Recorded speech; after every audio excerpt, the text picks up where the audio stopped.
Welcome to Life Happens, where Texans come to protect their legacy and prepare for the second half of life. Join your host, attorney Kim Hegwood of Your Legacy Legal Care, and our weekly guest as we navigate the challenges that emerge as life happens. Now here's your host, Kim Hegwood. Good morning. Welcome to Life Happens with me, Kim Hegwood, and our very special guest today is Christina Keys. Good morning. Good morning, Kim. And we're going to talk about caregiving, and this is one of my favorite subjects. And so I have a huge passion for caregivers. We're going to talk a little in depth. So let's talk about it, Christina. So tell me about your care journey. So my care journey, I was doing great in my career, chased the American dream. And then I was one of the top people in my tech career. After 20 years, 2013, March 16th, got a call. My very healthy mother had passed out and had hit her head on the side of the couch and had a massive stroke. And I walked into the hospital. They told me she had 1% chance to live. And little did I know I was going to walk out of that hospital. My whole life changed, as well as her whole life. And I became a family caregiver and was on a 10-year journey with her. And a lot of unexpected stuff happened during that care journey. I had no idea the things that weren't covered by insurance. I had no idea that I was going to be thrown into being a case manager, a med manager, an OT, a PT, all of these things with no training. And I also had no idea of the emotional toll of watching my mother slowly decline and how my life was going to be affected. I mean, within just a short amount of time, I was completely emotionally, physically, mentally, spiritually, and financially bankrupt within just a few years. And after 3 years, I had to leave my career, and the doctors told me, "Oh, you have maybe 6 months to live. Your body's completely shutting down from the stress that you're going through." So yeah, it was quite the journey. I can feel your pain. Luckily for me, mine wasn't as bad. Because I've been a caregiver, so I understand the stress and everything else. I was fortunate that my grandparents had enough money that we could put the people in place, so we had a nice crew, basically, when that really did an excellent job. But, been to doctor's appointments, picked up prescriptions, grocery shopping. I still did all of that stuff, and I heard you say that you took care of your mom for 10 years. Is that right? Yeah, from March 16th of 2013 until December 28th of 2022. Well, it goes to show you the doctors missed the whole 6-month mark, didn't they?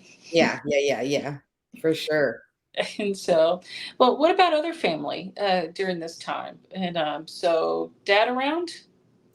Mom was divorced. They had been divorced for many years. My father, he was remarried. He had passed 6 months before my mother. So, oh goodness, that's rough. That's a lot in one time. And so it makes it hard when you're, because my grandmother passed away 9 months before my grandfather. And she was like my second mom. I talked to her more than I did my mom. Yeah. So, every day, phone call every day. For years, I had a phone call with that woman every day. And so it was devastating. So I can only imagine how you felt having to do all that stuff. And so. Yeah, my father and I were very close, and he was actually one of my biggest, sounding boards with taking care of my mother. He was very supportive in me having to, go through all the challenges I went through. And it was very hard for me to deal with. I had been focusing so much on my mother and being prepared emotionally for her life to come to an end, that I just wasn't expecting my father's life to come to an end. And then dealing with the grief of him, passing, and also having to care for my mom. And at that time too, I was also caring for my ex-boyfriend. And so I had, all of these things going on. And my mother had known my father since she was 4 years old. And so she was asking continually, where's your dad? And so I was having to manage, helping her walk through that emotionally when she had cognitive issues. And I'm trying to walk through this tremendous grief. And it was really rough. I learned a lot about grief, though. I was very diligent about going to grief counseling and, as much as I could, taking care of myself. Well, I was taking care of two other people and working. So what was it like? You were on this 10-year journey. Mom's now passed. Mm-hmm. And tell our listeners how your life changed. Since my mother passed, well, the first thing I realized, I thought it'd be a lot different when my mother passed. I thought, I would be able to just be grateful that I helped her transition and be able to have this wonderful life. I didn't realize that I would have to completely rebuild my life. It just didn't dawn on me. I mean, caregiving affected my life, like I said, emotionally, mentally, physically, spiritually, and financially. So I didn't realize I would have to completely rebuild all of that stuff. I also didn't realize that the effects of being in fight or flight mode for 10 years. I didn't realize that caregiver recovery was really different from grief.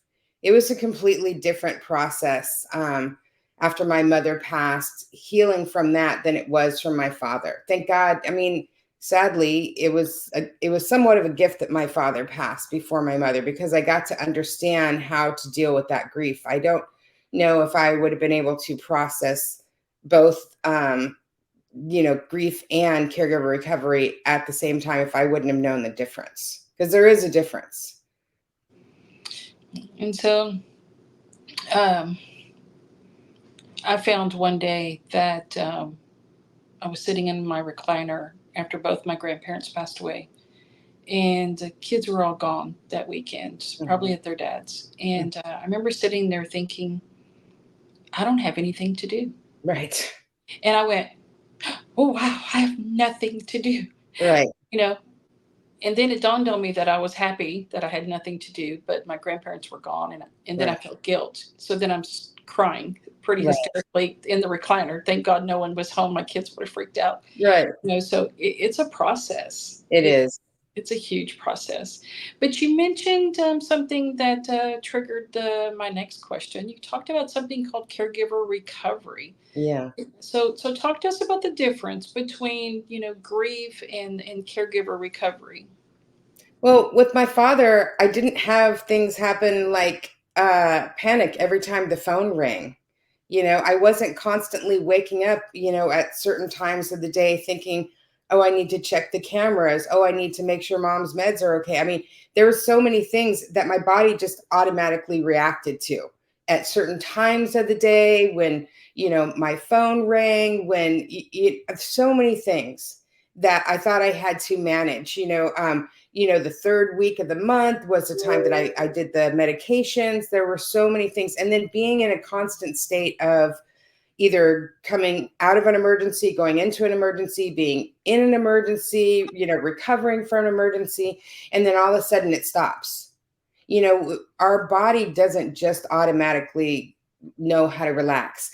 Everything I did in my life, when I ate, what I could spend money on, who I could spend time with, where I could work, how much I could work, everything was determined by my mother. It wasn't like that with my father. So now I've got this life and I've got to figure out how to, it feels weird to eat. It feels weird to shower. You know what I mean? Because when I slept and when I showered was determined by my mother too. Right. And being able to bring that, those cortisone levels down and not be on edge constantly was very different. I remember it was about a year after my mother passed, and I had worked really diligently on learning to be at peace, learning to calm down. I had to learn how to sleep, and I got this call because my ex-boyfriend is still around, but I did have to put him in 24-hour care because he had another stroke. But I got a call that there was an emergency with him. And immediately, I felt that panic again. Immediately, I felt that. And it was resolved quickly. I was able to resolve the problem quickly. but my blood pressure, that energy in my body, the not being able to think clearly, all of these things, being ready, for the emergency, all of these things stayed for many hours. And all I could think was, how did I live my life like that for 10 years? And I had to give myself some grace on being able to recover from that. I didn't even, somebody said, well, what are you going to do now? I'm like, I don't know. I used to play on 3 softball teams. I used to travel. I used to do all these things. All my money went to my mother, and I can't do a lot of those things. And I'm 55 now, so I'm not going to be playing on 3 softball teams, So I had to do simple things like I had to write down on pieces of paper things that I might like to do, or I might like to try, for inexpensive things and for middle, costing things and for bigger things. And what I didn't know, because I didn't know what I liked anymore. I liked being able to have 5 seconds or to cry in my car. You know what I mean? That was what I liked before, and so it's different now. So I had to do basic things like, oh, I like to hike. So I put names of places to hike in a jar, and I would have to choose those because I couldn't figure it out. I don't know who I am. I don't know what I like. I had to go to basics. And so those type of tools were really, really helpful for me to be able to recreate my life. I knew I liked to work. I knew I liked to do that, but there's more to life than working. It's okay for me to have a life, Yes. So very different. Yes, I can imagine. And so what tips and suggestions do you have for caregivers approaching, or in this recovery period?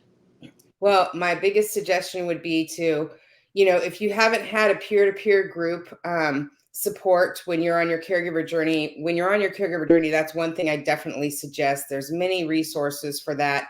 Caregiver Action Network has resources. Daughterhood has resources. Locally, there's resources for you to have that. There is, like myself, I have a program for caregiver recovery as well. We're starting in January. Virtual meetings for that, for people who are going through that, because it's different. I've had a lot of people that I work with one-on-one now who are walking through that, and they're going to grief counselors and they're addressing the grief, which is really, really important. But the grief counselor doesn't understand the caregiver recovery unless they've gone through that. It's 2 different things. It's 2 different things, learning about who you are and how to live your life for yourself, not for other people right now. So I would definitely say get that support. And you can certainly reach out to me and join that group as well. It's a free group. It's on Zoom too. So Awesome. So let's talk about what you're doing these days. So your keys for caregiving, you have a website, right? yeah, I have a website. I have a YouTube channel. I talk a lot about the caregiving journey. I talk a lot about redefining normal. It's not pretty. Caregiving isn't pretty. Caregiving isn't easy. I talk a lot about that so we don't have to continue to guilt and shame ourselves. I work with some family caregivers. I take calls from family caregivers all over the United States. My text line, you guys are sharing that, I'm sure. But I also speak all over the United States for family caregivers, advocate for family caregivers. I work a lot with helping to change some of the laws and policies for family caregiving, because our healthcare system and our political system have really left us to hang out, left us high and dry. And we really can't afford to do that. I also help build a lot of communities all across the United States that are support communities for family caregivers through businesses, collaborating with different businesses and organizations. So Perfect. So if somebody wants to find you, Christina, how do they do that? they can do that at going to my website, ChristinaKeys.com. They can email me at Christina@ChristinaKeys.com. I've also got a national text line at 360-230-7736. Perfect. And so this has been great, Christina. It's always good when you have someone that can turn tragedy into something very positive. And you have clearly defined that. So kudos to you, girl. And so this has been great. We look forward to having you on again on the show soon. So thanks so much for being on today. Thank you so much for having me, Kim. Appreciate you. Thanks for tuning in to this week's episode of Life Happens with Kim Hegwood. Be sure to tune in every Thursday at 10 a.m. wherever you listen to your podcasts as we navigate through the challenges that emerge as life happens. The content of this podcast does not establish an attorney-client relationship or constitute attorney-client privilege, legal, medical, financial, or any other professional advice.